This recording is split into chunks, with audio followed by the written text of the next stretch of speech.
Hi friends, welcome to diary of Navy. குயிக்காக veg fries பார்த்துலாமா? என்னென்ன வெஜிடபிள் எடுத்துருக்கேன்னா, பொடிசாக கட் பண்ண beans, carrot, capsicum, onion, cabbage. இது கூடவே 1 table spoon ginger garlic paste. உங்களுக்கு வேறு ஏதாவது வெஜிடபிள் வேணாலும் ஆட் பண்ணிக்கோங்க. பாஸ்மதி அரிசியை 2 வாட்டி வாஷ் பண்ணி ஊற வச்சுருக்கேன்.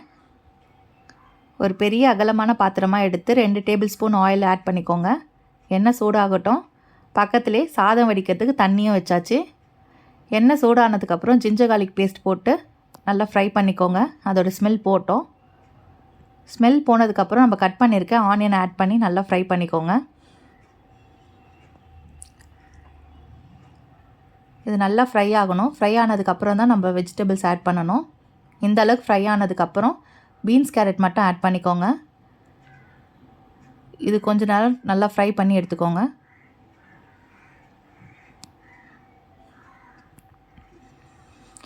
பக்கத்திலே தண்ணி நல்லா சூடாகி ஆவி வர ஆரம்பிச்சிருச்சு. இந்த நேரத்தில் நம்ம வாஷ் பண்ணி வச்சுருக்க அரிசியும் ஆட் பண்ணிக்கலாம்.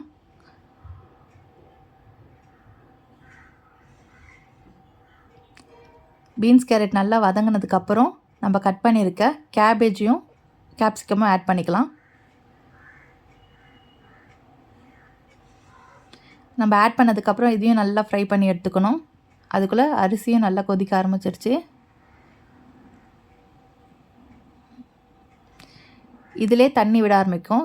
இதை மூடி வச்சு ஒரு 5 மினிட்ஸ் நல்லா பாயில் ஆகட்டும். தண்ணி எதுவும் ஊற்றாதீங்க. இதை ஒரு 2 வாட்டி ஓப்பன் பண்ணி கிண்டி விட்டுக்கோங்க. அதிலே நல்லா பாயில் ஆகட்டும்.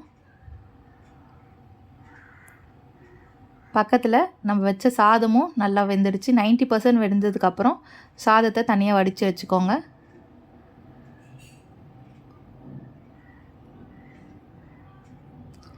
நம்ம வச்ச வெஜிடபிள்ஸ் நல்லா பாயில் ஆகி இந்த அளவுக்கு வதங்கி வரணும்.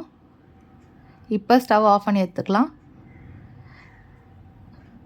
நம்ம இறக்குன வெஜிடபிளில் பெப்பர்,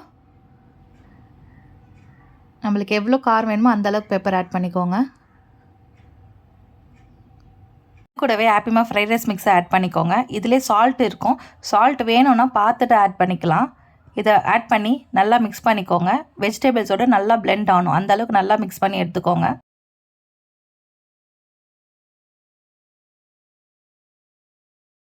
இந்த மாதிரி நல்லா மிக்ஸ் பண்ணிக்கோங்க. மிக்ஸ் பண்ணதுக்கப்புறம் நம்ம வடித்து வச்சுருக்க ரைஸையும் இதில் ஆட் பண்ணி நல்லா கலந்து விட்டுக்கோங்க. கலந்து விட்டுட்டு ஸ்ப்ரிங் ஆனியன் இல்லைனா கொத்தமல்லி இது மேலே ஆட் பண்ணி சூடாக என்ஜாய் பண்ணுங்கள். தேங்க்யூ. Like and subscribe.